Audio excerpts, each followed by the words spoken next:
Friends, if you want to watch super hit movie The Fast and the Furious Tokyo Drift in English, then you must like this video if you are visiting our channel for the first time. Don't forget to subscribe to our channel, West Films Friends. In today's video, the movie we are going to talk about is called The Fast and the Furious Tokyo Drift. I'm also going to give you all the information on which platform or on which satellite channel you will get to watch this movie. This video is produced by West Films. We will talk about what this movie is and where you can watch it, all the interesting facts about this movie in today's video. I'm going to tell you apart from this, we will discuss about the facts of this film's storyline, star cast actors' performance in the film, and which character has played which role. We will also talk about the story of this film, and I will give you a small review of the story of this film. Also, we will talk in detail about the technical department, music department, pre-production, filming, post-production, budget, box office collection of this film. That's why I request you friends to watch this video till the end, so start the video. The Fast and the Furious Tokyo Drift is a 2006 action film directed by Justin Lin and written by Chris Morgan. It is a standalone sequel to The Fast and the Furious 2001 and Too Fast, Too Furious 2003, and the third installment in the Fast and Furious franchise. It stars Lucas Black and Bow Wow. In the film, car enthusiast Sean Boswell Black is sent to live in Tokyo with his estranged father and finds solace exploring the city's drifting community. A third Fast and Furious film was confirmed in June 2005 when Lin was selected as director. Morgan was hired after an open call soon after, thus marking the first film in the franchise's longtime association with Lin, Morgan, actor Sung Kang, and composer Brian Tyler. Principal photography began in August 2005 and lasted until that November, with filming locations including Los Angeles and Tokyo, making Tokyo Drift the first film in the franchise to feature an international filming location. The Fast and the Furious Tokyo Drift premiered at the Gibson Amphitheater in Los Angeles on June 4, 2006, and was released in the United States on June 16 by Universal Pictures. Tokyo Drift grossed $159 million worldwide, making it the lowest-grossing film in the franchise. The film received mixed reviews from critics, with praise for its driving sequences, but criticism for its screenplay and acting performances. In subsequent years, Tokyo Drift has garnered a more favorable view, with some commentators considering it one of the best of the franchise.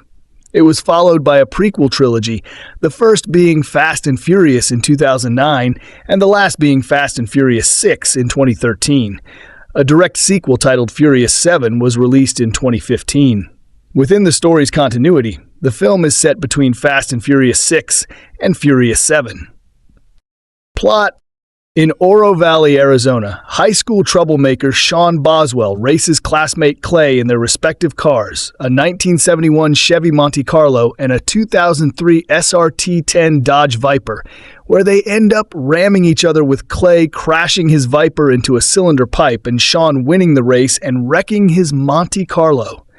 While Clay's family wealth helps him escape punishment, Sean is sent to live with his father, a U.S. Navy lieutenant stationed in Tokyo, to avoid jail time, as he is a repeat offender. He also befriends military brat Twinkie, who introduces him to drift racing. Driving to an underground car meet in Twinkie's 2005 Hulk-themed Volkswagen Touran, Sean gets into a confrontation with Takashi, the Drift King, DK, over Takashi's girlfriend Neela. Sean agrees to race Takashi's Nissan Fairlady Z33 in a Silvia S15 Spec S lent to him by retired drift racer Han Lu, only to lose and severely damage the Silvia due to his unfamiliarity with drifting. To repay the debt, Sean agrees to work for Han. Han begins teaching drifting to Sean, whom he calls the only person ever to stand up to Takashi, who is connected to the Yakuza through his uncle, Kamada. Sean masters the art, practicing in a 2006 Mitsubishi Lancer Evo 9, and gains further respect after defeating Takashi's lieutenant, Morimoto. Han and Sean become friends. Sean eventually asks Neela out on a date. Neela explains that after her mother died, she moved in with Takashi's grandmother. An irate Takashi assaults Sean the next day, telling him to stay away from Neela. Neela leaves Takashi and moves in with Sean and Han. After Kamada reprimands Takashi for allowing Han to steal from him, Takashi and Morimoto confront Han, Sean, and Neela, who flee after Twinkie creates a distraction. Takashi and Morimoto pursue the trio, with Morimoto crashing and Han buying Sean and Neela time to escape. The chase ends when Sean and Neela's Lancer Evo 9 crashes, while Han's 1994 Veilside RX-7 is broadsided by a 1992 Mercedes-Benz W140 S-Class sedan and then explodes. Takashi later draws a gun on Sean, but his father draws on Takashi. The standoff ends when Neela agrees to leave with Takashi. Sean and his father make amends, while Twinkie gives money to Sean to compensate Kamada for the stolen funds. Sean delivers the cash to Kamada and challenges Takashi to a drift, with the loser leaving Tokyo. Kamada agrees on the condition they downhill drift a mountain pass that only Takashi has descended successfully. Sean and Han's crew restore a 1967 Ford Mustang Fastback that Sean's father recovered and tune it to drift specifications, making use of the engine and other components from the wrecked Sylvia. On the mountain, Takashi initially leads, but Sean's practice and training allow him to catch up. Desperate, Takashi rams Sean repeatedly. Takashi eventually misses, subsequently driving off a cliff and crashing as Sean crosses the finish line. Kamada honors his word, and Sean, dubbed the new Drift King, remains in Tokyo. Neela, Twinkie, and Sean, now driving a Nissan Silvia S15 Spec R, enjoy themselves at a car meet when Dominic Toretto arrives in a 1970 Plymouth Roadrunner to challenge Sean to a race. Sean accepts after Dom proclaims Han was family. Cast. Main articles. List of Fast and Furious cast members and list of Fast and Furious characters. Lucas Black as Sean Boswell, a young man interested in street racing. Bow Wow as Twinkie, Sean's first friend he meets in Tokyo, who sells various consumer goods and introduces Sean to drift racing. Sung Kang as Hanlue, DK's business partner and old friend of Dominic Toretto, who befriends Sean and teaches him how to drift. Brian T. as Takashi, Sean's enemy who is acknowledged as the best drift racer and given the title Drift King, or simply DK. Nathalie Kelly as Neela, Takashi's girlfriend who later falls for Sean. Sonny Chiba, credited as JJ Sonny Chiba as Kamada, Takashi's uncle who is the head of the Yakuza. Leonardo Nam as Morimoto, Takashi's right-hand man. Brian Goodman as Lieutenant Boswell, Sean's father. Zachary Ty Bryan as Clay, the quarterback of Sean's school whom Sean races at the beginning of the film. Linda Boyd as Miss Boswell, Sean's mother who is fed up with moving them around and sends him to Tokyo, Japan to live with his father. Jason Tobin as Earl, one of Han's friends who specializes in tuning the cars, along with Reiko.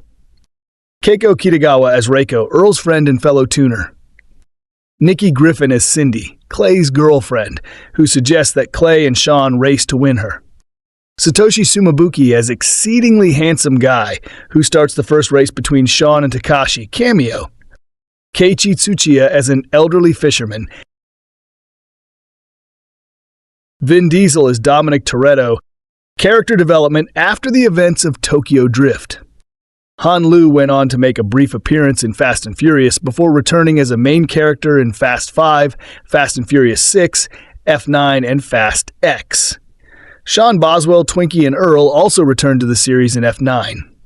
During the events of F9, Boswell, Twinkie, and Earl had left Japan and were involved in rocket development in Germany. How they came from their circumstances of the Japanese drift scene to their work in the military industry is not explained in the series. They are shown testing rockets by attaching them to the top of motor vehicles, which came to use in F9. Production. Development writer Chris Morgan was a fan of the Fast and Furious series, and the producers had an open writing call for the third film. Morgan originally pitched Dominic Toretto in Tokyo, learning to drift and solving a murder, but Universal Pictures wanted a high school-themed story. By 2005, Paul Walker, who played Brian O'Connor in the first two installments, no longer showed interest in the franchise, citing politics, studio stuff, and regime decision. Vin Diesel, who didn't appear already in the second movie and at the time was busy with the XXXX and the Chronicles of Riddick franchises, also turned down the role, leading the film being ordered as a new standalone reboot. Neal H. Moritz, who had produced the two previous installments, began working on the film in 2005. In June 2005, Moritz hired Justin Lin to direct it. Lin, who wasn't intimately familiar with drifting at the time, recalled, "I was in film school when The Fast and the Furious came out, and I saw it along with a sold-out crowd who just ate it up. What really excited me about directing this film was the chance to harness that energy, create a whole new chapter, and up the ante by bringing something new to the table for the audience who loves action and speed." Lin was not enthusiastic at first and was unimpressed by earlier drafts of the script, saying, "I think it's offensive and dated, and I don't have any intention of doing it." The producers allowed him to develop the film in his own way, although it was a constant challenge and he was always battling Universal to make the film better. But Lin said that, to their credit, they were very fair and reasonable. It was impossible to get the necessary filming permits in Tokyo, so they went ahead without permission. According to Lin, "I wanted to shoot in Shibuya, which is the most crowded place in Tokyo. The cops, they're all so polite, so it takes 10 minutes for them to come over and kick you out." Unknown to Lin, the studio had hired a fall guy who stepped in when the police came to arrest him and said he was the director and spent the night in jail instead. Following respectable test screenings of The Fast and the Furious Tokyo Drift, Universal still felt it needed a star cameo appearance. Vin Diesel agreed to reprise his role as Dominic Toretto for a brief cameo in exchange for Universal's ownership to rights of the Riddick character in lieu of financial payment. Technical races and stunts were coordinated by Terry J. Leonard, who also served as second unit director. The film used almost 250 vehicles, cutting up 25 and destroying more than 80. The Nissan Silvia, which Sean trashes in his first race in Japan, is depicted as having an RB26 DET engine swap, which itself is donated to the Ford Mustang. However, the car in the movie was actually powered by the Silvia's original engine. The Valeside body-kitted Mazda RX-7, dubbed Fortune, driven by Han, was originally built by Valeside for the 2005 Tokyo Auto Salon, but was later bought by Universal and repainted from dark red to orange and black for use in the movie. The car in which Dominic appears in at the end of the film is a highly customized 1970 Plymouth Roadrunner, which was built for the SEMA show. SCC magazine tested the cars of the film and noted that the cars in Tokyo Drift were slightly faster in an acceleration matchup with the cars from Too Fast, Too Furious. Notable drifting personalities, Keiichi Tsuchiya, who also made an uncredited cameo in the film, Reese Millen, and Samuel Hubinett were consulted and employed by the movie to provide and execute the drifting and driving stunts in the film. Nobushige Kumakubo, Kazuhiro Tanaka, Tanner Faust, Rich Rutherford, Calvin Wan, and Alex Pfeiffer were also brought in as none of Universal's own stunt drivers could drift. Some racing events were filmed within the Hawthorne Mall parking lot in Los Angeles. As filming in Tokyo required permits the studio was unable to obtain. They instead used street lights and multiple props to help recreate Tokyo. Toshi Hayama was also brought in to keep elements of the film portrayed correctly, who was contacted by Roger Fan, an old high school friend who starred in Lin's Better Luck Tomorrow. Hayama ensured certain references were deployed correctly, such as the use of nitrous oxide in straights but not in turns, and keeping the use of references to sponsors to a minimum. One of Kamada's henchmen has missing fingers, a punishment typically deployed by the Yakuza. He had to have the missing fingers digitally added in to appease cultural concerns. Music. Main article, The Fast and the Furious Tokyo Drift soundtrack. Original motion picture soundtrack composed of 12 songs was released on June 20, 2006 through Universal Motown. It features contributions from Don Omar, Teriyaki Boys, Atari Teenage Riot, Brian Tyler, DJ Shadow, Dragon Ash, Evil 9, Far East Movement, Mos Def, NERD, Tego Calderon, and the 5.67 and 8s. Brian Tyler's original score was released on June 27th via Varese Saraband, a week after original motion picture soundtrack. Reception. Box office. Tokyo Drift brought in over $23 million on its opening weekend, placing at number 3 behind Cars, $33.7 million, and Nacho Libre, $28.3 million. The film itself was in limited release in Japan, released under the name Wild Speed 3. The U.S. box office was $62,540,000, and it grossed another $96,495,000 internationally, resulting in total receipts of $158,964,610. According to opening weekend polling by Universal, the audience was 58% male and 60% under 25. Critical response. The Fast and the Furious, Tokyo Drift gained a 38% approval rating on Rotten Tomatoes based on reviews from 141 critics. The average rating is 5/10. The site's consensus reads, eye-popping driving sequences coupled with a limp story and flat performances make this Drift a disappointing follow-up to previous Fast and Furious installments. On Metacritic, the film has a weighted average score of 45 out of 100 based on reviews from 32 critics, indicating mixed or average reviews. Audiences surveyed by CinemaScore gave the film a grade A- on a scale of 8F. Roger Ebert of the Chicago Sun-Times praised the film, giving it 3 out of 4 stars, saying that director Justin Lin takes an established franchise and makes it surprisingly fresh and intriguing, adding that Tokyo Drift is more observant than we expect, and that the story is about something more than fast cars. Michael Sragow of the Baltimore Sun felt that the opening half hour may prove to be a disreputable classic of pedal-to-the-metal filmmaking.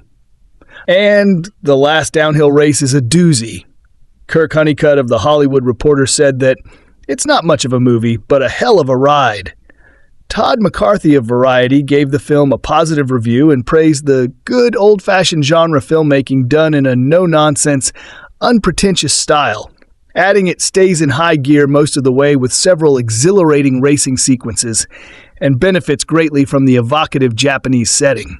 McCarthy particularly praised the work of stunt coordinator Terry Leonard. Michael Medved gave Tokyo Drift 1.5 stars out of 4, saying, "There's no discernible plot or emotion or humor, but the final race is well staged and nicely shot.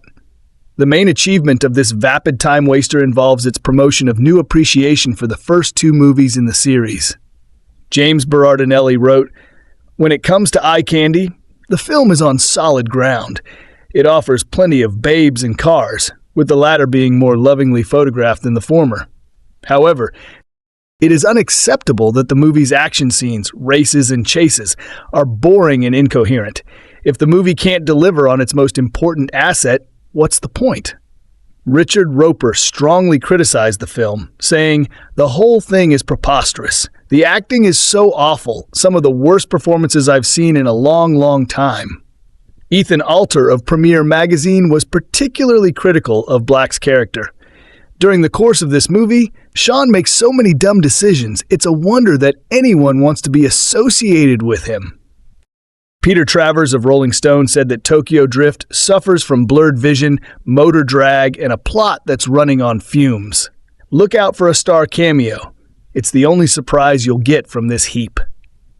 Mick LaSalle of the San Francisco Chronicle thought, "It quickly tanks thanks to a lead character with no goals, focus, appeal, or intelligence, and a lead actor who's just a little too convincing at playing a dunce."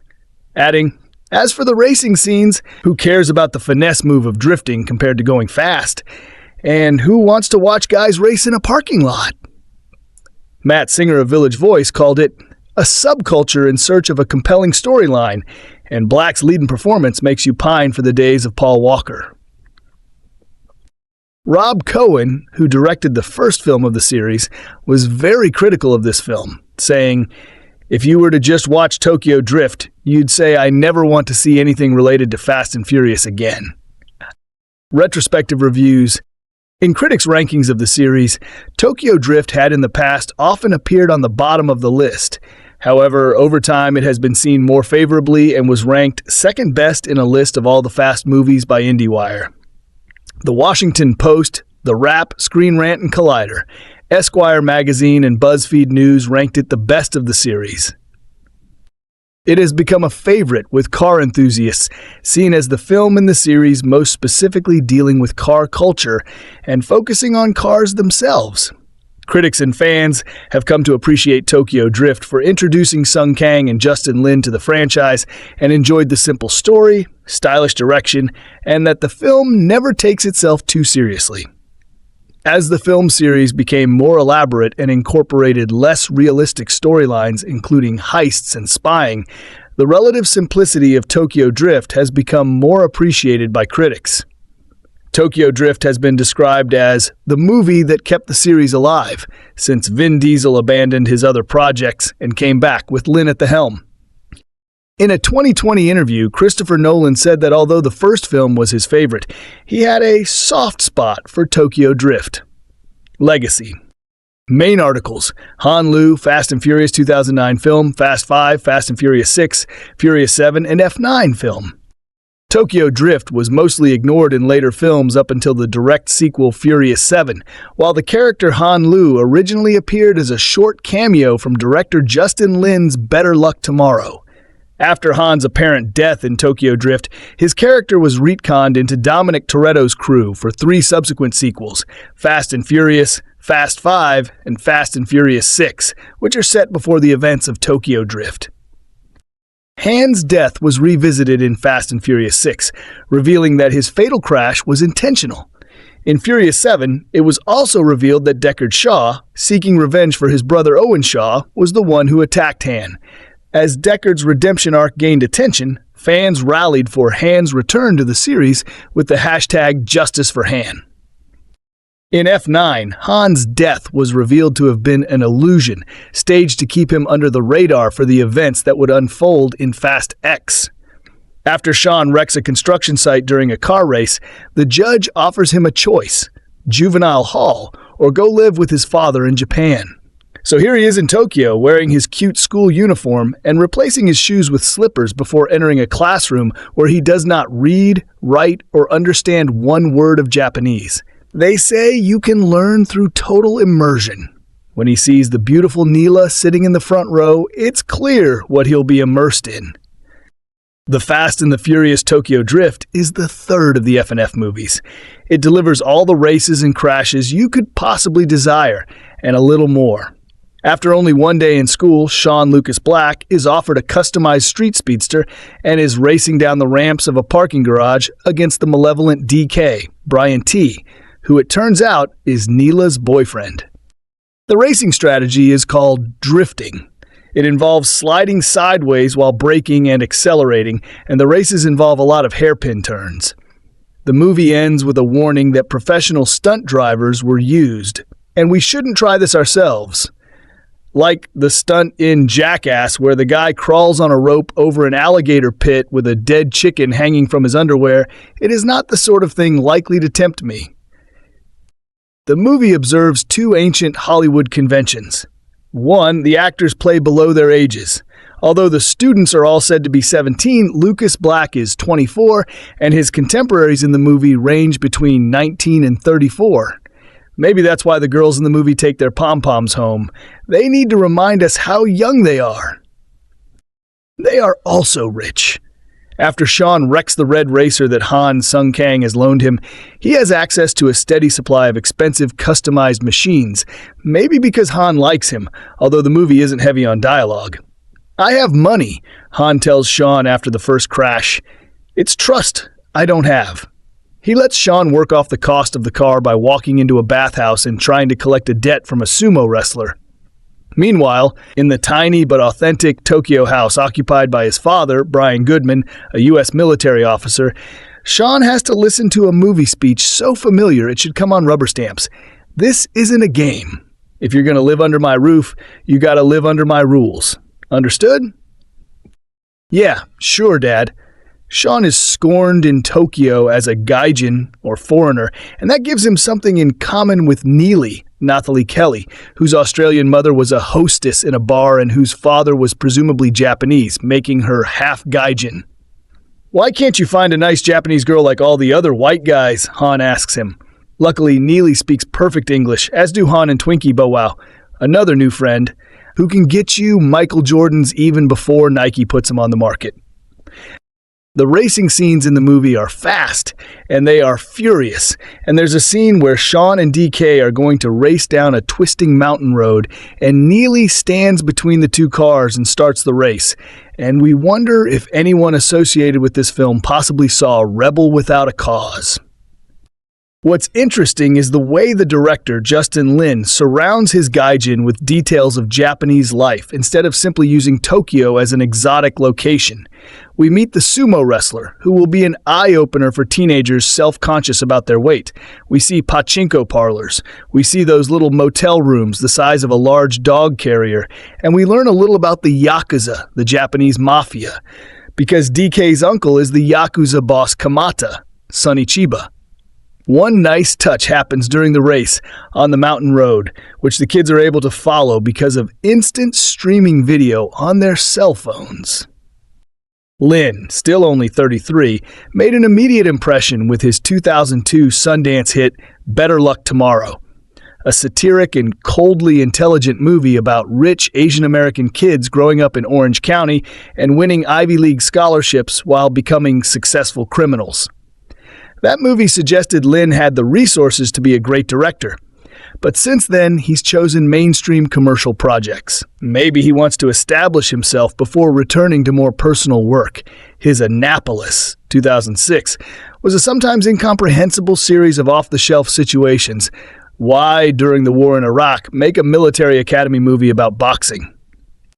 But in The Fast and the Furious Tokyo Drift, he takes an established franchise and makes it surprisingly fresh and intriguing. The movie is not exactly shogun when it comes to the subject of an American in Japan, nor, on the other hand, is it lost in translation. But it's more observant than we expect, and uses its Japanese locations to make the story about something more than fast cars. Lin is a skillful director, able to keep the story moving, although he needs one piece of advice. It was Chekhov, I believe, who said, when you bring a gun on stage in the first act, it has to be fired in the third. Chekhov might also have agreed that when you bring Nathalie Kelly on stage in the first act, by the third act, the hero should at least have been able to kiss her. Optimism springs eternal. I went to the third Fast and the Furious movie with the deeply held conviction that it had to be better than Too Fast, Too Furious, or whatever that misbegotten turd of a second movie was called. I was right, but better does not equate to good. Aside from trying my patience, the film offered one important lesson. Never again attend a movie with the words Fast and Furious both in the title. I expect a racing film to be derivative. That goes with the territory. No one is seeing a Fast and the Furious movie for the plot. When it comes to eye candy, the film is on solid ground. It offers plenty of babes in cars, with the latter being more lovingly photographed than the former. However, it is unacceptable that the movie's action scenes, races, and chases are boring and incoherent. If the movie can't deliver on its most important asset, what's the point? It would be possible to write a review in which I compared The Fast and the Furious Tokyo Drift to both Lost in Translation and Cars. I can assure you that parallels exist. The film features an American having trouble adjusting to Japanese culture and ends with big race. Is that a spoiler? Isn't it obvious that a Fast and the Furious movie is going to conclude with a little car-on-car action? But even mentioning Lost in Translation and Cars in this review devalues them. One of the flaws of Tokyo Drift is that it has too much plot for its own good, and not a scintilla of that plot is original, interesting, or surprising. The longer the period between races, the more impatient the viewer is likely to become. And that's even considering that the races aren't well staged. So we get the generic, rebellious teenager, Sean, Lucas Black, sent to Tokyo to live with his estranged dad, Brian Goodman, rather than go to prison back home. In short order, he acquires a sidekick, Twinkie, Bow Wow, locates a potential girlfriend, Neela, Nathalie Kelly, makes an enemy of the wrong person, DK, Brian T., and is paired up with a mentor, Han, Sung Kan. Various unpleasant things happen, not the least of which is some of these performers trying to act until we come to the race to end all races between Sean and DK. The prize is double-barreled. The trophy girlfriend and the chance to race the guy making the super-secret hush-hush cameo appearance in the final 60 seconds.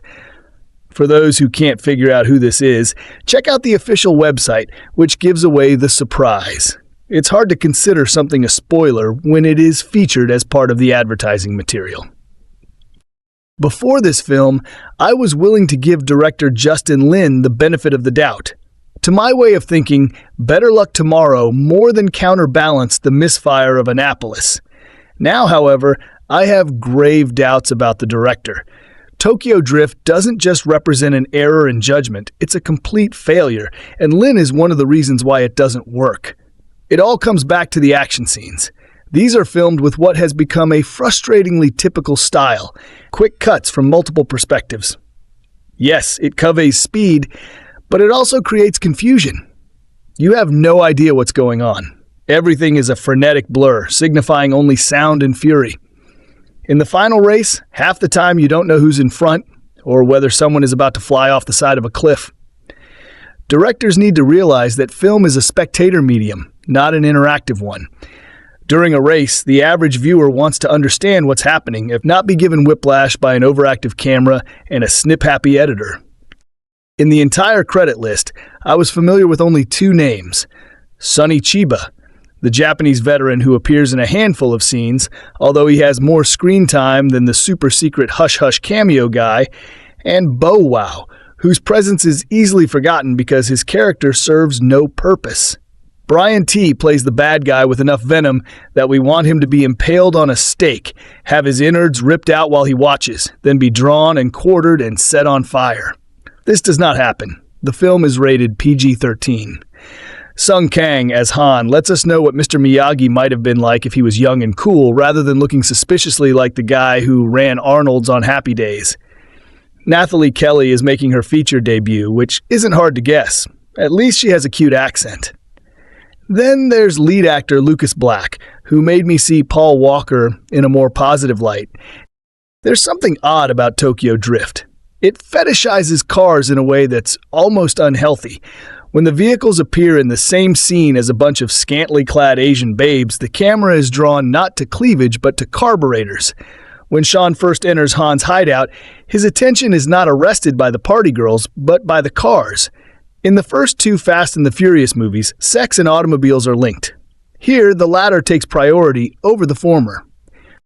The strength of the central idea explains how this series could lose both its stars, wink wink nudge nudge, and remain viable.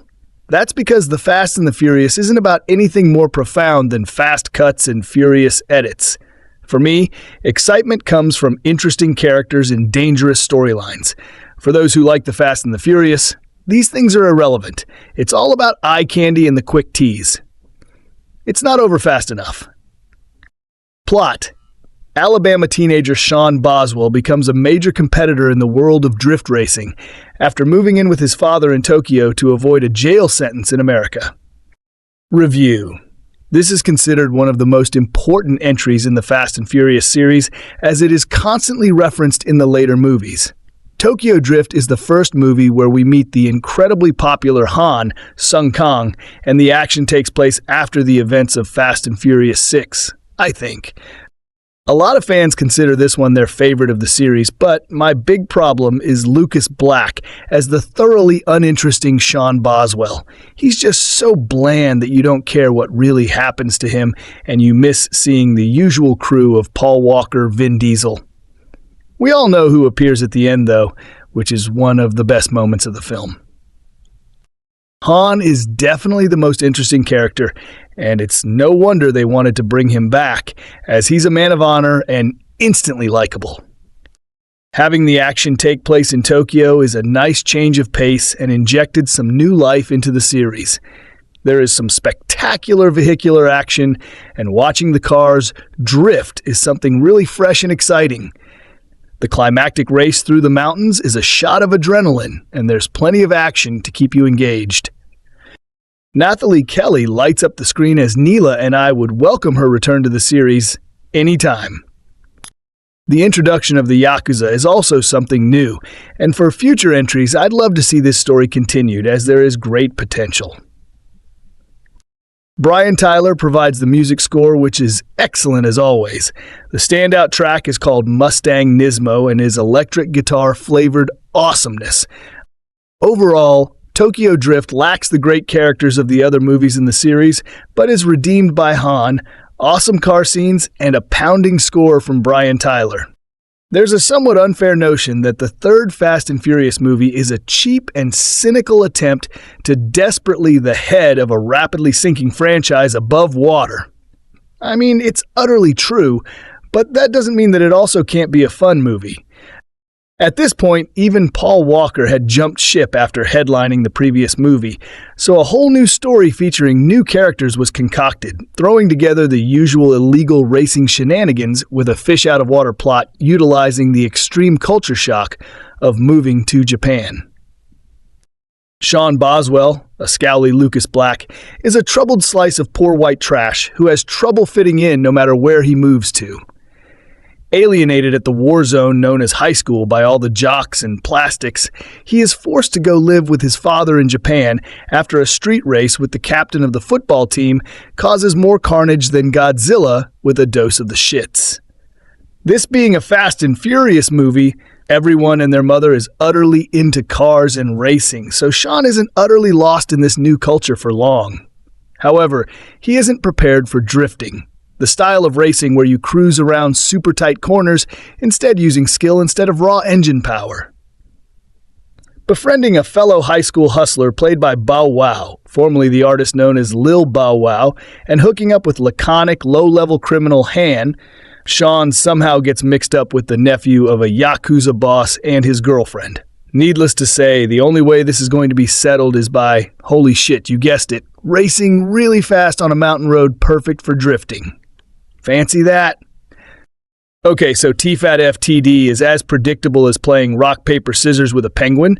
With those flippers, they can only do paper, right? But it does a lot with the little it has to work with. And if nothing else, it was the introduction of Justin Lin to this world who went on to helm 3 more sequels, including the magnificent Part 5. But if you like roaring car chases set to the drawling music of Kid Rock and ridiculously tacked on last-second cameos, then you can't really do wrong.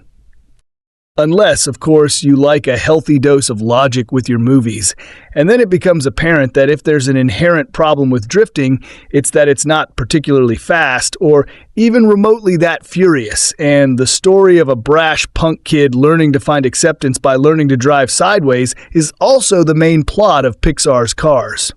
So there's that. And yet, there's so much charm in this odd little stepchild to the Fast and Furious franchise that the fact they tried so hard to awkwardly retcon the shit out of it to cram it into continuity, and that it took 4 sequels to do so, despite being made in 2006. The desperate rejigging now places it in a bizarre 2017 where all Japanese technology is 11 years behind everywhere else. Means I have a surprising amount of love for this slightly malformed offshoot of a bunch of films still trying to find the right gear. In the realm of heaping piles, the Fast and the Furious, Tokyo Drift has built quite a mound. Movies like this come along every so often, prompting questions about why anyone believed in them. The appropriate response is not to question why, but to look upon it with awe, and not holy awe wherein something majestic is beheld, but rather the sort causing simultaneous disgust, curiosity, and bewilderment. After we've observed long enough, it's best just to wipe away the excess. Flush it down and pretend it never happened. The third in a series of brainless movies about souped-up cars, loud music, and scantily clad women, this entry has nothing to do with the established storyline.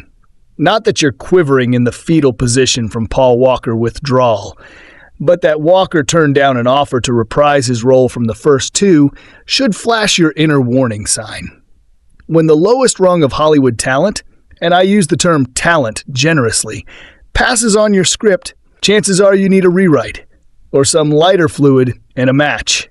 Instead of blockheaded oil jockeys and undercover cops, the story follows troublemaking teenager Sean Boswell, Lucas Black, on a trip to Tokyo. There, Sean's estranged father is supposed to make sure he doesn't get into trouble racing cars. Inevitably, Sean does race cars, he does get into trouble, and so his rebelliousness is equated with coolness, with which gearheads can no doubt identify. In the movie, an actor called Bow Wow plays a character named Twinkie. There's no punchline needed. That fact is funny enough by itself. Twinkie befriends Sean and introduces him to all the people in Tokyo who can understand his thick southern drawl. Thankfully, some of those same folks share Sean's passion for racing cars. He learns the art of drifting, which is not the talent of looking spacey and confused, a gift Sean has an incredible aptitude for. Drifting involves oversteering a car, causing a controlled swerve. Think hydroplaning without the hydro. Drift races take place on mountain roads and in parking garages, and the drift itself is almost always depicted in slow motion. Sean finds himself involved with Yakuza gangsters, among them martial arts legend Sonny Chiba, appearing as the crime lord Kamata. Our American hero falls in love with the one non-Japanese girl in the bunch, Nathalie Kelly.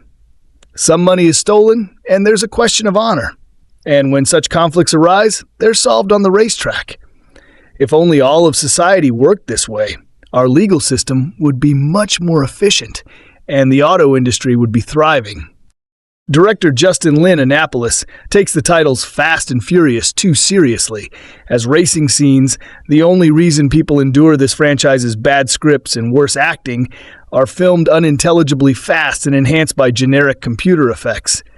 Little can be said for the cast since they're F-list stars at best, but Lin offers plenty of the same auto fetishism present in this sequel's predecessors are observed when the camera pans back and forth between auto parts and butt shots on skimpily dressed women. Why not just make a sequel to David Cronenberg's Crash? The implications are just as subtle. Of course, there's an ingrained audience for trash like Tokyo Drift, and luckily for them, pesky ideas like plot and character don't get in the way.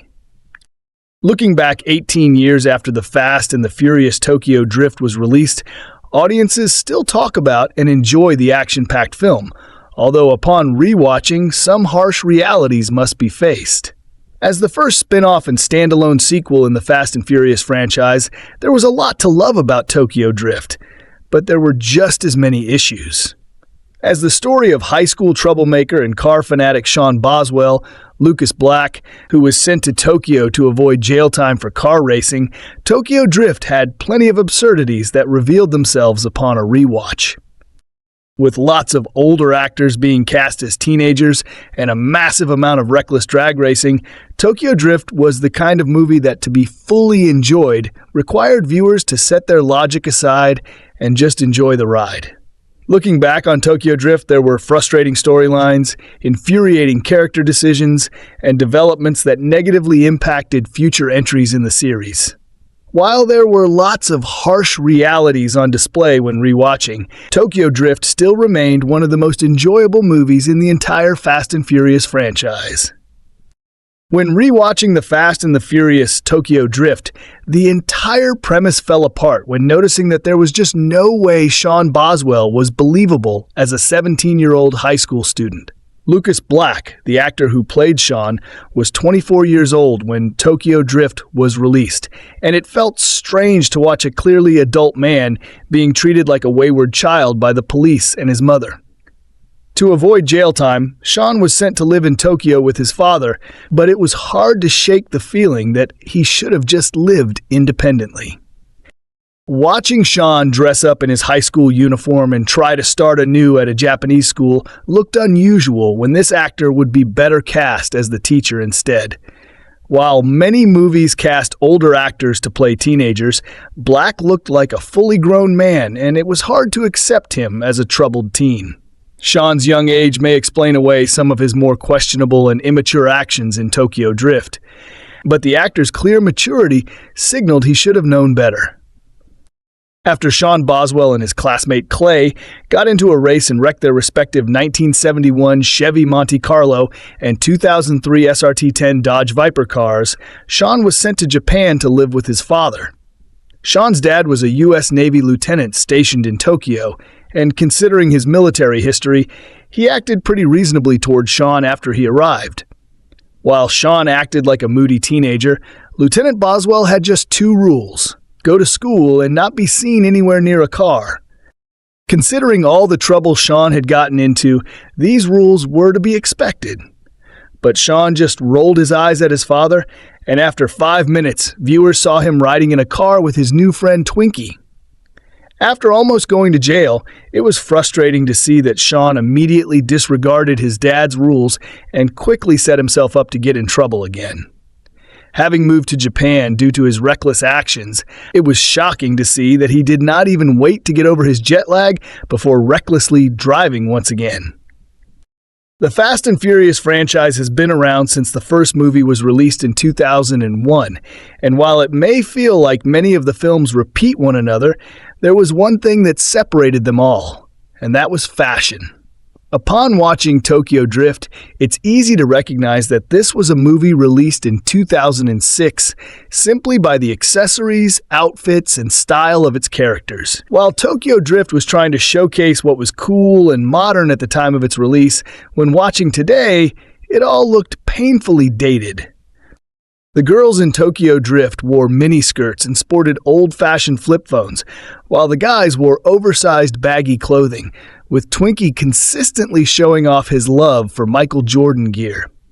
Sean was less guilty of wearing painfully dated fashion as he mostly sported a plain t-shirt, but he was consistently surrounded by people whose looks screamed 2006. While the outdated fashion in Tokyo Drift was part of its charm on rewatch, it's funny to notice how much style has changed since then. One of the first things to notice when rewatching the Fast and the Furious Tokyo Drift was that Sean Boswell made plenty of really dumb decisions. From the opening scene where he wrecked his car to the final drag race at the end of the movie, Sean seemed determined to make every ill-advised, short-term thinking or ridiculous decision he could come up with. As a character who's chasing trouble, it was no surprise that people in Sean's life were getting pretty fed up with him. And maybe he would have been off after a brief stint in jail. The recklessness of Sean's decision-making process was proved to be fully negligent when he endangered his life and those around him by drag racing against DK before he even fully knew what drag racing was. Adding to this, Sean had no issue getting in over his head with the Yakuza as he sought to resolve his conflict with DK. Almost every action that Sean took throughout Tokyo Drift defied all logic, and although this was needed to push the story forward, he was a pretty stupid protagonist overall. When product placement was done well in a movie, audiences don't even notice it, but its subconscious effects can be powerful. However, this was not the case for the Fast and the Furious Tokyo Drift, as, upon rewatching, it's clear that every opportunity to advertise all kinds of products was utilized. While advertising car brands was nothing new to the Fast and Furious franchise, Tokyo Drift took it to entirely new levels with all sorts of other products. If a viewer stopped to pay attention, they'd be shocked to notice just how many random products appeared throughout Tokyo Drift. There's a bottle of Tabasco flying through the air in Sean's first car crash scene. Twinkie brings Snickers chocolate bars to a party, and that's not to mention how much the then cutting-edge musical accessory of an iPod was featured throughout. Twinkie's side hustle selling consumer goods throughout Tokyo also acted as an easy way to push products of all kinds into any scene the filmmakers desired, and this was painfully obvious upon a second viewing. From his very first day at his new Japanese high school, Sean Boswell had a thing for fellow student and drag racing enthusiast classmate Neal, as their burgeoning romance was hinted at throughout the Fast and the Furious Tokyo Drift. However, Neal was already seeing Takashi, Sean's enemy, who was also known as DK, whose nickname was short for Drift King. Sean and Neal's interest in one another was a major source of conflict in Tokyo Drift, as the two started spending time with one another, which drove Takashi crazy.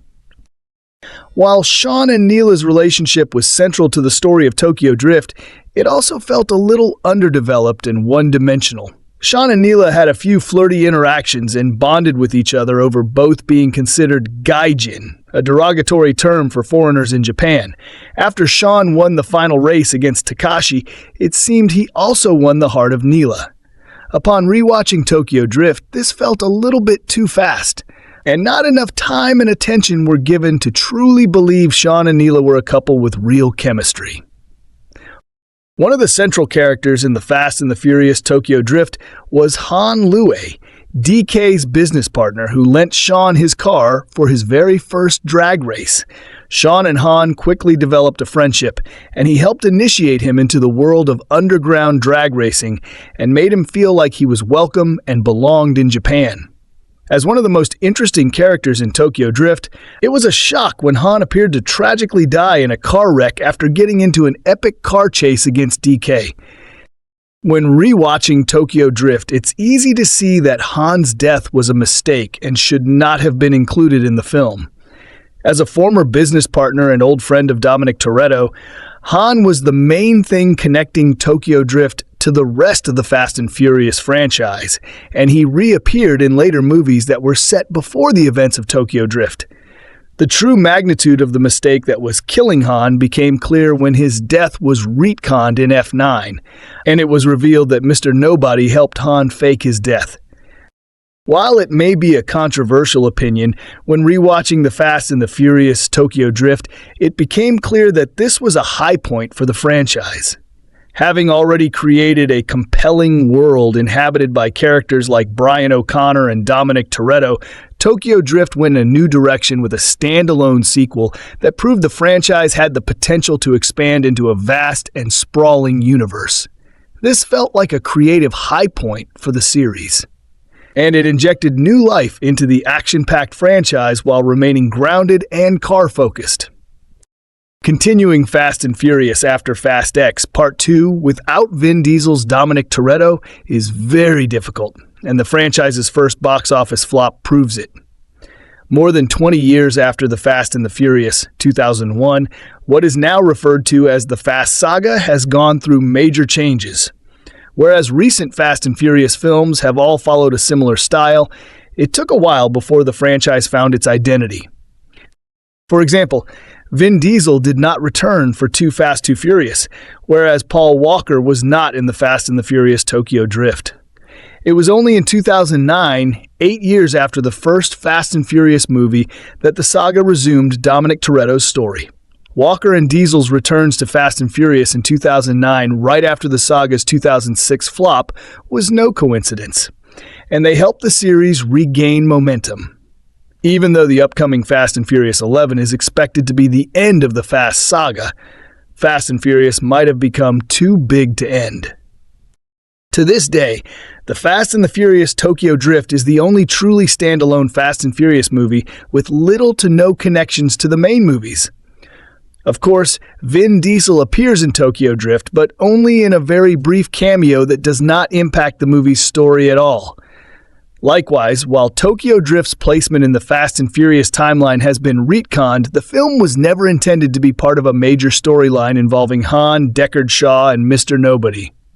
Instead, Tokyo Drift was an attempt to reboot Fast and Furious with all new characters and no mentions of previous events.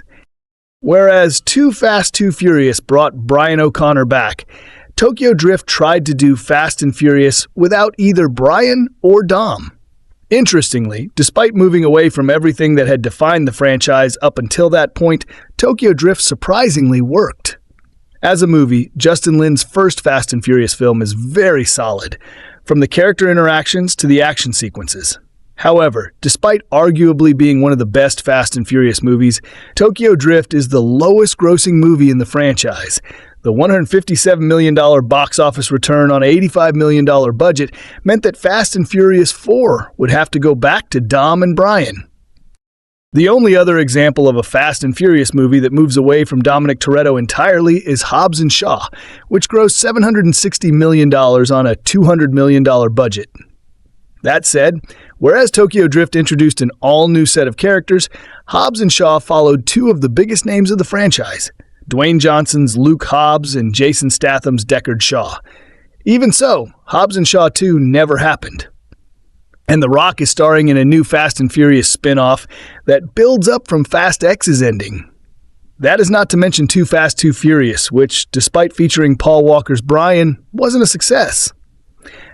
Tokyo Drift was much better than Too Fast, Too Furious, plus more innovative and fresh than what Hobbs & Shaw would achieve more than a decade later.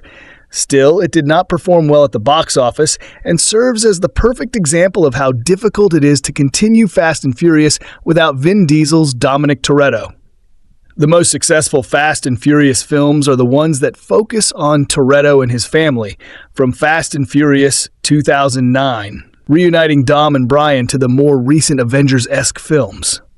Fast and Furious Future Past Fast X Part 2 remains a mystery, but continuing without Dom would be very difficult. The Washington Post, TP Screen Rant, and Collider Esquire magazine and BuzzFeed News ranked it the best of the series. It has become a favorite with car enthusiasts, seen as the film in the series most specifically dealing with car culture and focusing on cars themselves. Critics and fans have come to appreciate Tokyo Drift for introducing Sun Kang and Justin Lin to the franchise and enjoyed the simple story, stylish direction, and that the film never takes itself too seriously, as the film series became more elaborate and incorporated less realistic storylines, including heists and spying. The relative simplicity of Tokyo Drift has become more appreciated by critics. Tokyo Drift has been described as the movie that kept the series alive since Vin Diesel abandoned his other projects and came back with Lin at the helm in a 2020 interview. Christopher Nolan said that although the first film was his favorite, he had a soft spot for Tokyo Drift. Legacy main articles Hanlu Fast and Furious 2009 film Fast 5, Fast and Furious 6, Furious 7, and F9 film. Initially seen as a one-off character in an almost straight-to-DVD release, Hanel became a fan favorite due to his portrayal by Sun Kang and was brought back by director Just Lin following.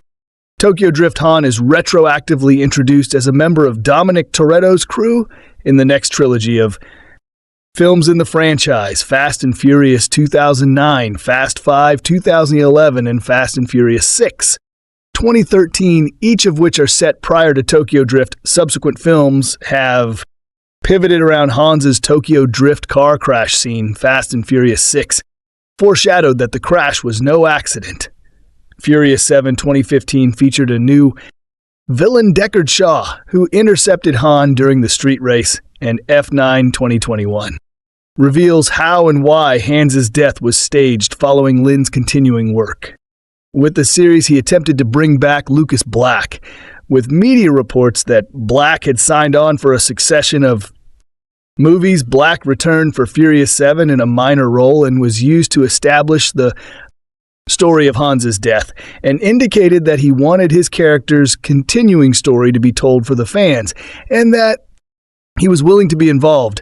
Past his appearance in F9, Lin succeeded in getting all four main actors from Tokyo Drift, Kang, Black Wow, and Toin to return to the franchise in F9, The Fast and the Furious Tokyo Drift movie review. After Sean wrecks a construction site during a car race, the judge offers him a choice: juvenile hall or go live with his father in Japan. So here he is in Tokyo wearing his cute school uniform and replacing his shoes with slippers before entering a classroom where he does not read, write, or understand one word of Japanese. They say you can learn through total immersion when he sees the beautiful Neal sitting in the front row.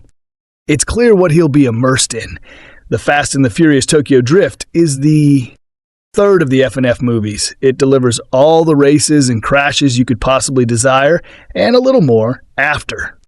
After only one day in school, Lucas Black is offered a customized street speedster and is racing down the ramps of a parking garage against the malevolent DK Brian T, who it turns out is Neela's boyfriend.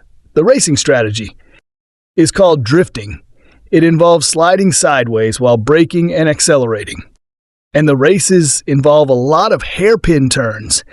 The movie ends with a warning that professional stunt drivers were used and we shouldn't try this ourselves, like the stunt in Jackass where the guy crawls on a rope over an alligator pit.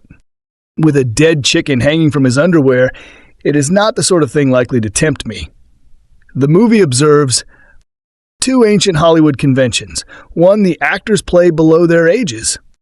Although the students are all said to be 17, Lucas Black is 24, and his contemporaries in the movie range between 19 and 34. Maybe that's why the girls in the movie take their palms home. They need to remind us how young they are. They are also rich after Sean Rex the Red Racer that Kang has loaned him. He has access to a steady supply of expensive customized machines, maybe because Han likes him, although the movie isn't heavy on dialogue. I have money H tells Sean after the first crash. It's trust I don't have. He lets Sean work off the cost of the car by walking into a bathhouse and trying to collect a debt from a sumo wrestler. Meanwhile, in the tiny but authentic Tokyo house occupied by his father, Brian Goodman, a U.S. military officer, Sean has to listen to a movie speech so familiar. It should come on rubber stamps. This isn't a game. If you're going to live under my roof, you got to live under my rules understood. Yeah, sure, Dad Sean is scorned in Tokyo as a gunner foreigner. And that gives him something in common with Natalie Kell, whose Australian mother was a hostess in a bar and whose father was presumably Japanese, making her half gun. Why can't it? You find a nice Japanese girl like all the other white guys, Han asks him. Luckily, Nay speaks perfect English, as do Han and Twinkie Boo. Wow, another new friend who can get you Michael Jordans even before Nike puts them on the market. The racing scenes in the movie are fast, and they are furious. And there's a scene where Sean and DK are going to race down a twisting mountain road, and Neal stands between the two cars and starts the race. And we wonder if anyone associated with this film possibly saw Rebel Without a Cause. What's interesting is the way the director, Justin Lin, surrounds his gun with details of Japanese life. Instead of simply using Tokyo as an exotic location, we meet the sumo wrestler, who will be an eye-opener for teenagers, self-conscious about their weight. We see pachinko parlor, we see those little motel rooms the size of a large dog carrier. And we learn a little about the Yakuza, the Japanese mafia, because DK's uncle is the Yakuza boss. Kamada as Chiba. One nice touch happens during the race on the mountain road, which the kids are able to follow because of instant streaming video on their cell phones. Lin, still only 33, made an immediate impression with his 22.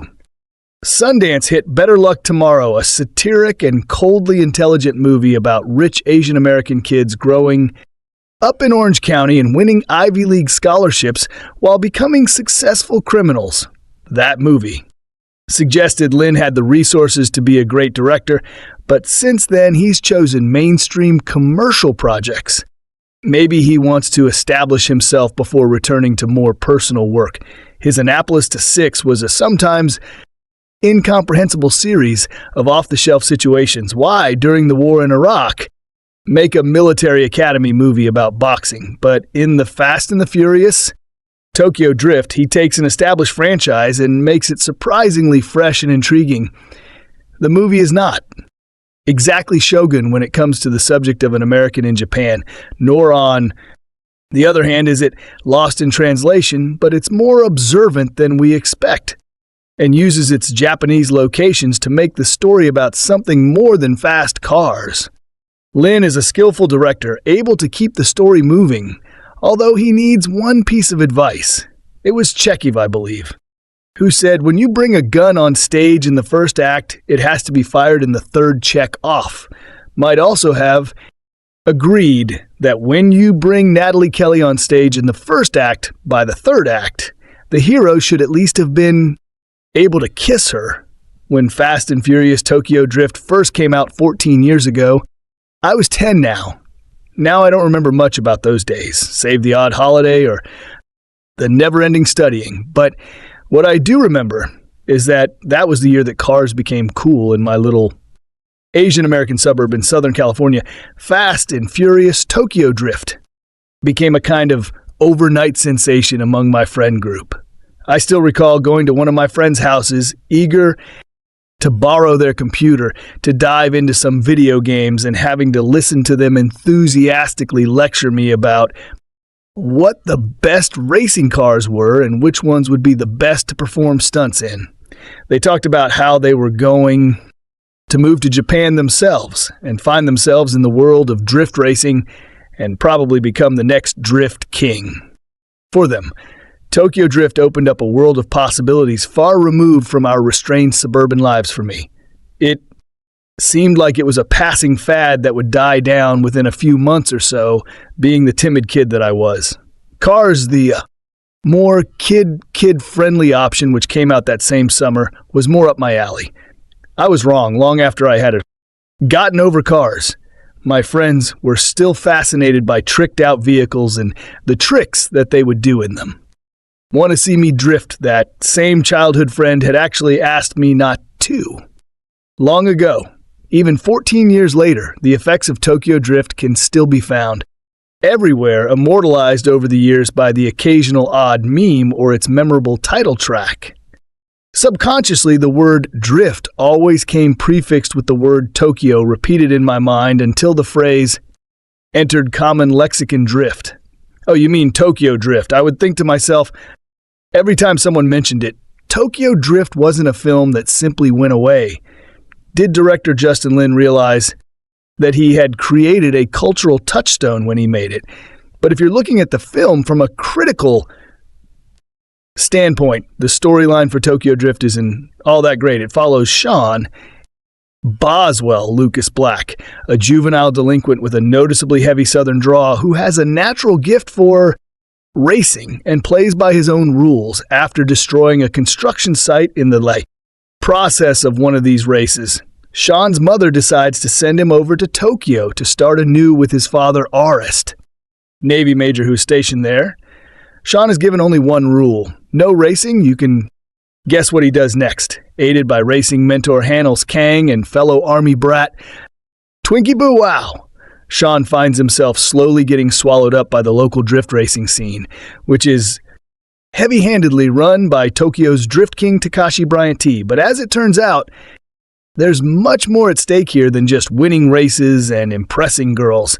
The screenplay for Tokyo Drift, which was written by Chris Morgan, leaves a lot more to be desired. It seems to have been written to be as general as possible, hinting at wholly tragic backstories that would have been more interesting to explore. Sean is a painfully average and unimpressive character, a cocky kid who doesn't really warrant all of the attention that Han or any of the other characters gives him, as do many other action heroes in Hollywood blockbusters. What drives Sean is his inflated ego and bravery. Twinkie remains largely unexplored as a character destined to latch on to Sean as a sidekick, with no apparent bond between the two of them. Besides the fact that they're both army brats, Shaw's love interest Neal and Natalie Kelly is the main cause of the primary dispute, and she gets a few short scenes where she rattles off elements of her tragic past before being relegated to the role of a bargaining chip. Interestingly enough, Han is treated a little better by the screenplay, retaining an air of mystery and passing off sage-like advice before turning around and doing some shady business. It helps that the character was directly ported from Lin's indie smash hit Better Luck Tomorrow. Even Takashi, who's just as hot-headed as Sean gets. His moment as a more complicated character in one scene of the film, he's still evil, but nevertheless further sketched out than anyone else. The film also plays into some unfortunate tropes that are extremely dated by 2020 standards. Female characters are prizes to be won, and see themselves as prizes to be won. I can't emphasize how much this film plays into that idea. Sean is the one who has to save the day, hinting at the white savior trope that Hollywood loves to parade around so much. Intentional or not, Han takes on the role of Asian CFU and teaches Sean everything that he needs to know in order to come out on top. Twinkie, the film's only black character, is noticeably only in the film to propel the plot forward and make Sean look sympathetic. The scene where Sean helps him on the rooftop comes to mind. The city of Tokyo itself is turned into a giant playground for Sean, and he shows us that he doesn't even have to assimilate to Japan's specific cultural customs in order to be able to run it. Even though many blockbuster films in the early 2000s landscape were filled with such instances, it's hard to ignore. But despite all of these unfortunate themes running through it, there's a reason why Tokyo Drift remains a highlight out of all of the films in the F&F franchise. If you watch this film with the logical part of your brain shut off, it's a fun film. No, I didn't care much for the characters and their petty squabbles, but Tokyo Drift made racing feel exhilarating and possible compared to many of the later installments in F&F. Tokyo Drift felt somewhat more realistic and less like fantasy drifting. Is in fact a real thing, and watching Sean and Takashi race in a Tokyo parking garage felt claustrophobic, but thrilling. The other part of me cringed at the idea of how much it would cost to fix all of those beat-up cars at the end. Though instead of being emotionally invested in the ego-inflated dick-measuring contest between the main characters, I'm more impressed at how these races were shot, even with a million split-second cuts that made my head spin. Lin somehow gave you the feeling of a lightheaded adrenaline rush with the way that his scenes were put together. It worked. Couple that energy with Lin's ridiculous shots that somehow straddle the line between cheesy as hell and the work of genius. For example, during one of the chase scenes, the camera gets uncomfortably close to the bumper of a car and a parking garage wall, visualizing just how perfect Takashi's drift is in another. The camera zooms into a cell phone screen, transitions into a flying overhead shot of a mountain, and then zooms back out of another person's cell phone screen. I audibly laughed watching Misen. These are the moments that are worth staying for more than anything, I think. That what Tokyo Drift did was lodge itself into our cultural conscience, making it nearly impossible to ignore. Tokyo Drift, the first film that was directed by Justin Lin in the F&F franchise. He would go on to direct 5 more F&F films, including the upcoming F9, and the rumored F10 glorifies racing in a bombastic and invigorating manner that's become the action benchmark of a racing film. Having experienced the effects of the film firsthand with my own friends, Tokyo Drift remains an important film despite all of its flaws, one that excited an entire generation. Other information about this film, despite being set largely in Japan.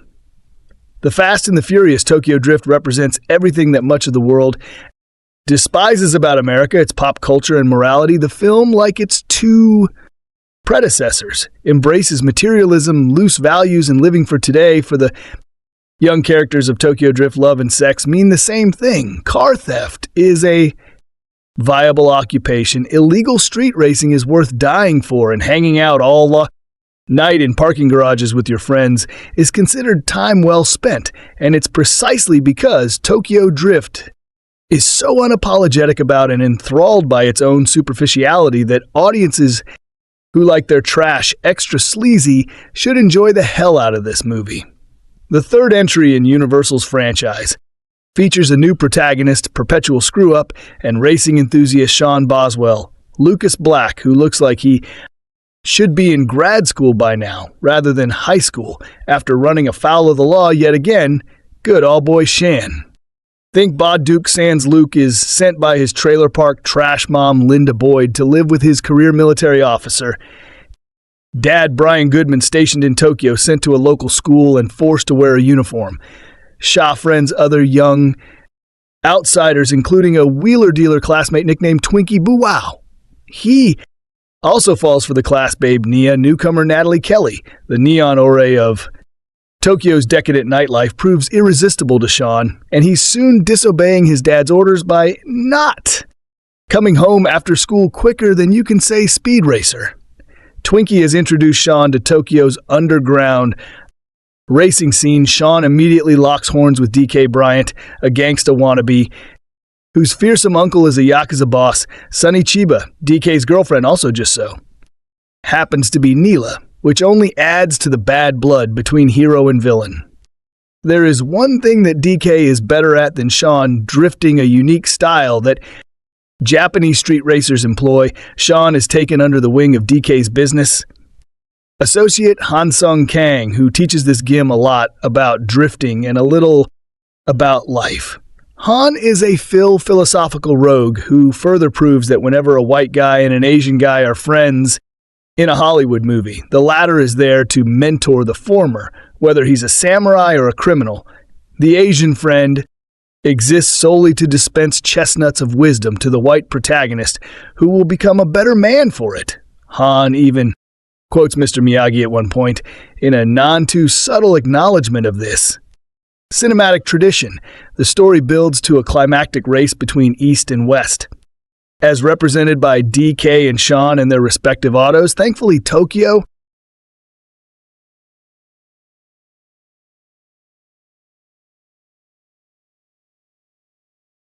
characters are paper thin. Many of the performances are wooden, and there are several groan-inducing lines of dialogue. But Tokyo Drift comes alive, where and when it counts. The film, directed by Better Luck Tomorrow's Justin Lin, effectively conveys the vibe of To Tokyo at Night, which is ironic, seeing as how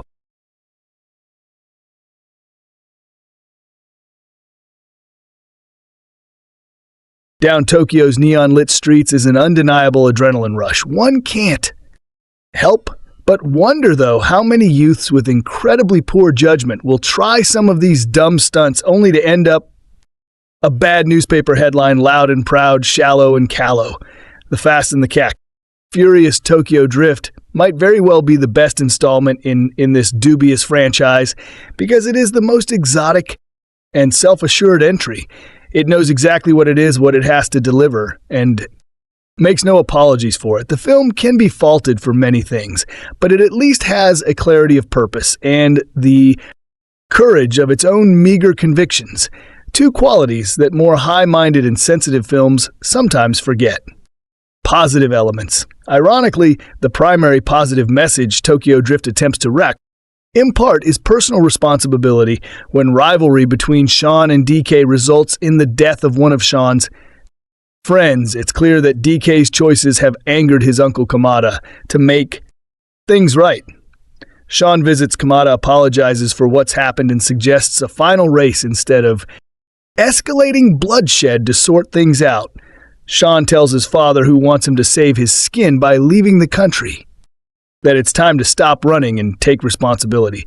Great stuff on the surface, but it's hard to take seriously at the end of a movie in which characters have systematically broken the law and shown no remorse or any recognition that their reckless lifestyles could injure others in general.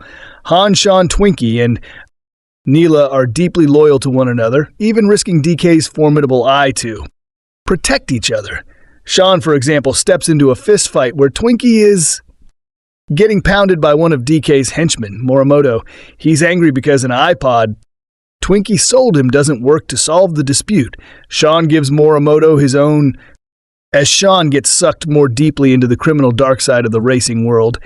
Neal tries to warn him off. You don't want to be a part of this world. Likewise, Han tells Shai, I have money. It's trust and character I need around me. Sexual content, the world of underground. Street racing, Tokyo Drift depicts is drenched in sensuality, scantly CL mad. Women hover around the racers and are treated like trophies.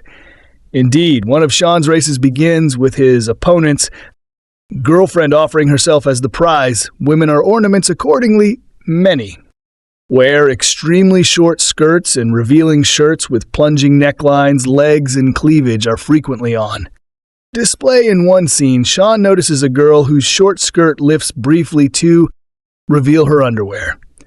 Another shot, definitely the film's most egregious, sexually shows two women clutching and kissing a girl, removes her bra from under her shirt to use as a flag to start a race.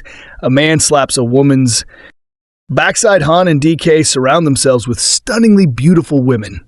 Han's self-esteem seems dependent upon attracting a veritable harem with his drifting skills when Sean arrives at his dad's apartment. He's forced to wait outside until a prostitute makes her exit.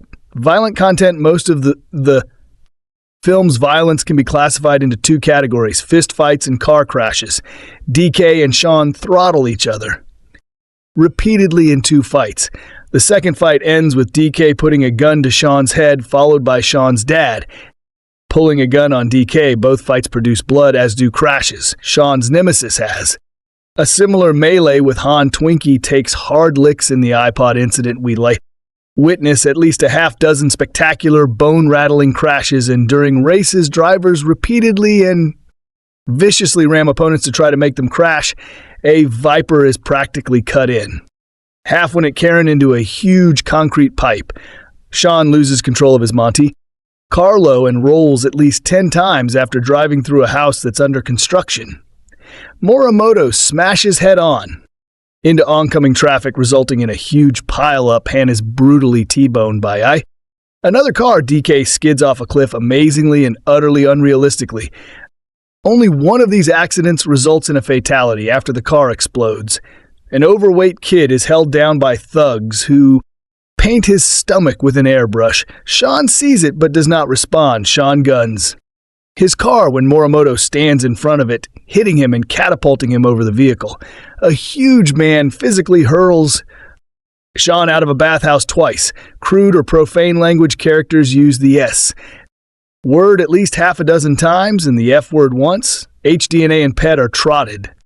Out to drug and alcohol content. DK and his gang regularly drink beer, champagne, and alcohol. Hans's crib includes several rooms where guests, mostly women, seem to like party and drink perpetually. Several scenes take place inside dance clubs or bars. DK, Han, and others smoke cigarettes, and Uncle Kamada smokes a cigar. Sean is never depicted drinking or smoking, but his dad apparently drinks quite a bit, as we see a slew of empty beer bottles in his apartment. There's no explicit drug content in the film, but a conversation between DK and Hanab about when the next shipment is arriving implies that they're dealing drugs. That idea is supported by the fact that Han sends Sean out to collect money from one of his customers, and that Han and DK seem to be swimming in cash. The movie never comments on the fact that virtually all of its characters are either aware of or participating in Uncle Kamat's organized crime syndicate. Other negative elements. The film's self-absorbed street racers treat the world as their playground, appropriating roads and buildings to stage their races with little concern for property rights or others' safety. Racers use a high-rise parking garage, for example, as one of their venues, and in doing so, many innocent cars are damaged in learning how to drift. Sean races around a dock area, frequently slamming into boxes that presumably contain cargo. Han displays callous contempt for the law when he and Sean race past a police car at 197 km/h. He brags that the police won't chase anyone going faster than 180 because their factory cars are too slow to catch up. Sean responds with, "I think I like this country. Kids break a lock on." Offense surrounding a partially constructed housing development so they can race. Another major concern is Sean's consistent disobedience of his father's rules. He never even attempts to comply, lies to his dad, and he faces few obvious consequences for his rebelliousness. It's clear Sean lacks respect for his father and that he's learned his habit of running from responsibility from him. When Sean gets to Tokyo, his dad scolds, "You can't move." Every time you're in trouble, Shao retorts, "Worked for you." Conclusion. Going into the Fast and the Furious Tokyo Drift, I expected the same kind of wild, reckless driving glorified in the first two films, The Fast and the Furious and Too Fast, Too Furious, and it definitely delivers on that score from start to finish. The movie exalts highly skilled drivers who shred any pretense of concern for the law and completely get away with it. However, I didn't expect to hear characters delivering philosophically pretentious sound bites justifying their behavior. Han for example tells Sean, "Life is simple. You make choices. You don't look back." He believes that the masses follow the rules because they live in fear. And his antidote to fear is never examining his own life very closely. Mila's description of how she feels in the middle of a drift is very similar. No past, no future. No problems, just the moment. These characters' recklessness then is about more than just racing. It's a way of life. It's Carp Diem, run A-OK, and the result is that none of them know how to live for anything other than the next addictive rush. Maximizing the moment is all that matters. Learning from the past or anticipating the future, not on anyone's dashboard dials here. What you need to know: The Fast and the Furious Tokyo. Drift is the story of Sean, a high school with a Texas draw who pulls one illegal racing stunt too many. His mom ships Sean off to live with his estranged father in Tokyo, where he's immediately caught up in the Tokyo underworld of drift racing. Shaw's entanglement in mobster affairs sets up numerous opportunities for him to race his way out of peril, but the plot and characters are really just excuses to hear tires shriek, see sleek cars go fast, and watch macho boys test their prowess and manhood behind the wheel. Tokyo Drift's depiction of the underground racing culture glorifies a hedonistic machismo that exalts in breaking rules, using violence, and treating women as sexual objects. It is exactly what it wants to be, a loud, raucous mile-a-minute blast that manages to conjure just enough plot to link the car racing scenes together. Fans of speed cars and male bravado will not be disappointed. Though there is little else that could pass for substance, Tokyo Drift makes illegal street racing look very cool. So, it could be very dangerous for parents to let their teenage boys see it content. Mostly strong pagan worldview, mixed with some traditional moral elements such as allusions to codes of masculine honor and the importance of character and a strong father figure. But the virtues most extolled are those of a racing subculture: speed prowess, money power, defiance of authority, and machismo, plus hedonism is celebrated, and a fantasy underworld lifestyle is glorified, and homosexual element where two teenage girls are shown kissing in room 24 obscenities, including 4 as words over end credits and 1 light. Profanity, strong violence, and intense car race sequences, including at least 3 very serious car accidents and an explosion in which serious injury and death occur. 3 fist fights in which several brutal punches draw blood guns, are pointed at people's heads, as well as fired by villain at speeding vehicles, and villains cheat during illegal street racing by dangerously bumping the hero's car, seductive glances by car babes, scores of scantily clad young women in several dance party scenes, several gratuitous shots of short skirts, and female cleavage implied fornication with a prostitute. A girl offers herself as the prize for the winner of a race and a brief lesbian homosexual kiss. No. Explicit sexual nudity except for some female cleavage, midriffs, and thighs. Plus a close-up of a fat man's chest in a bathhouse scene. Alcohol is present in many scenes, and father has several bottles of beer alone in his house waiting for unruly son to come home. A mobster smokes a cigar. And strong miscellaneous immoralities, such as lots of illegal street racing and a chase. Seeing son disobeys father's command to stop illegal street racing, and women are treated as sexualized objects or prizes for men to win through their racing skill and masculine bravado. More detail. The famously cynical William Fowler once said that all an American really loves is his car, the Fast and the Furious. Tokyo Drift, the latest installment of the Fast and Furious franchise, sets out to prove this also holds for the Japanese. It's the story of Sean Boswell, Lucas Black, a high schooler with a Texas draw who pulls one illegal racing saint stunt too many. His mom ships Sean off to live with his estranged father in Tokyo, where to dad's chagrin, and no one's surprised he's immediately caught up in the Tokyo underworld of drift racing. Shaw's entanglement in mobster affairs sets up numerous opportunities for him to race his way out of peril. But the plot and characters are really just excuses to hear tires shriek, see fast, cars go fast, and watch macho boys test their prowess and manhood behind the wheel. While Sean is clearly a fish out of water, the film makes almost no credible effort to explore cultural differences or educate viewers about life in Japan. The movie's depiction of underground racing culture emphasizes and often glorifies a hedonistic machismo that exalts in breaking rules using violence and treating women as sexual objects, while Sean's character does seem to follow a certain code of honor, taking responsibility for one's actions, defending one's friends. Much of the movie's message seems to validate a self-glorifying survival of the fittest, hedonism. All that matters is knowing what you want And going after it, C says, at one point the violence comes mostly from the intense car racing and chase scenes, including some very realistic and spectacular crashes, one of which leaves a character dead. There are several fistfights, and guns are both pointed at people's heads, and one is shot from speeding cars by the villain. Though well acted, Tokyo Drift is exactly what it wants to be, a loud raucous-mile-a-minute blast, which manages to conjure just enough plot to link the car racing scenes together. Fans of speed, cars, and male bravado will not be disappointed. Though there is little else in this movie that could pass for substance, Tokyo Drift makes illegal street racing look very cool, so it could be very dangerous for parents to let their teenage boys see it.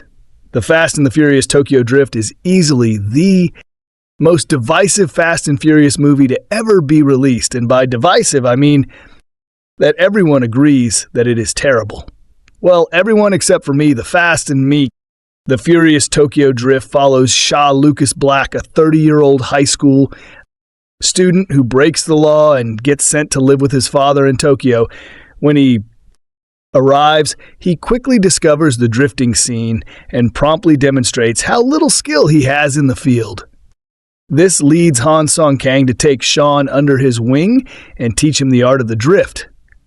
I might as well just come out and say it. The Fast and the Furious Tokyo Drift is my favorite Fast and Furious movie. Why do I like it so much? That question is harder for me to answer. After watching it last night, I found that the movie is by no means amazing, but for some reason I still love it. Maybe it was a perfect storm of it being the first Fast and Furious film I saw in theaters when I was a kid, and the fact that drifting was about the coolest thing you could do with a car at the time. It's going to be really hard for me to explain why this movie is my favorite of the Fast and Furious franchise. But I'm going to try my best what I love about the Fast and the Furious Tokyo Drift from here on out. Just Tokyo Drift is the fact that it did something completely different with the franchise. I praise Too Fast, Too Furious for abandoning the character of Dominic Toretto, but Tokyo Drift takes that a step further by abandoning everything we have grown accustomed to over the last two movies. The characters are different. The story is different. Even the style of racing is different. All of this was a very bold decision, and I have to respect them for it. I also think that it was a brilliant decision to showcase a different side of the racing world than the one shown in other Fast and Furious films. Tokyo Drift takes us to the other side of the planet and shows us how people do it there. And that is something that I appreciate, of course, in the grand scheme of things. Tokyo Drift is the outlier, considering that literally every other film follows the same group of people. But regardless, I do appreciate what it decided to do, even past the setting of the film and the style of racing. The similarities just keep showing up. For one, Tokyo Drift is a different type of story to the ones that we've seen before.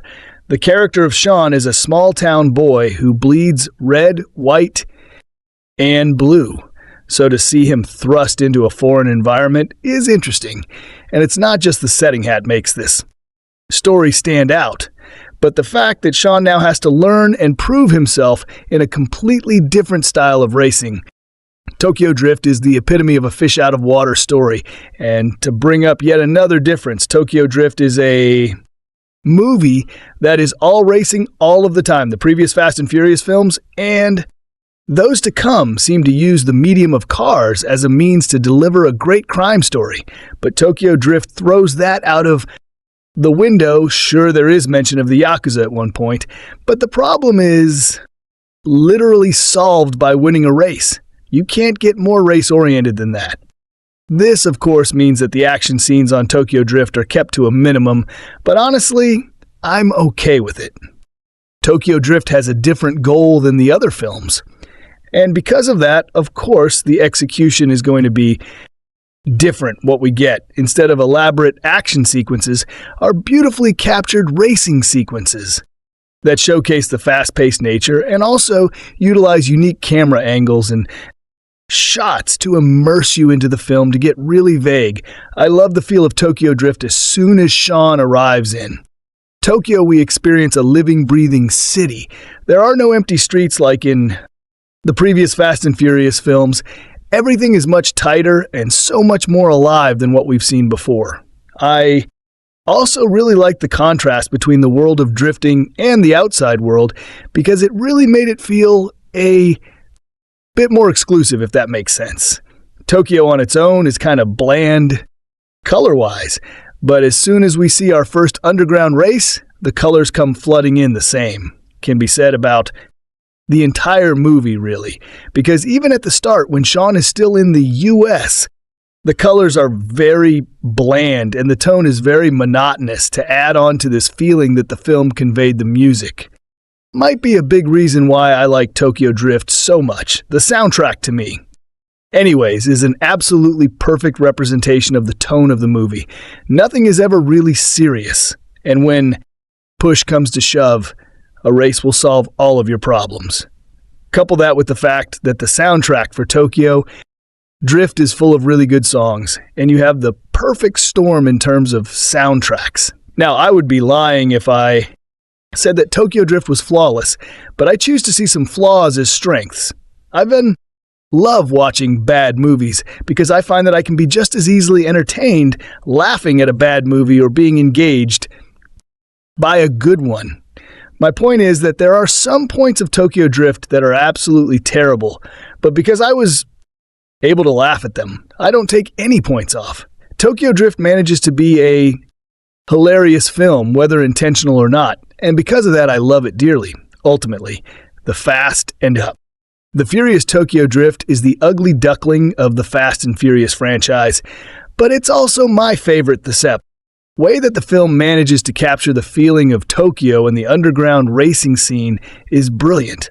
And I also appreciate that the film was a risk, considering it completely abandoned everything that people liked about the Fast and Furious franchise. Sure, the Fast and the Furious Tokyo Drift isn't a perfect movie, but even when it screws up, it still manages to entertain me. This film, directed by Justin Lin, written by Chris Morgan, produced by Neal H. Moritz, starring Lucas Black, Wow cinematography, Stephen F. Winden, edited by Fred Racin, Kelly Matsumoto, music by Brian Tyler, production companies, Universal Pictures, Relativity Media, distributed by Universal Pictures. Release dates: June 4th, 2006 in Gibson Amphitheater, June 16th, 2006 in United States. Running time 104 minutes. Countries: Germany, United States. Language: English. Budget $185 million. Box office due won $159 million. So guys, this is the review of the Fast and the Furious Tokyo Drift movie and some information about it. How do you like our today's video? Please let us know by commenting. And if you like this video, please like, share, and thanks for watching.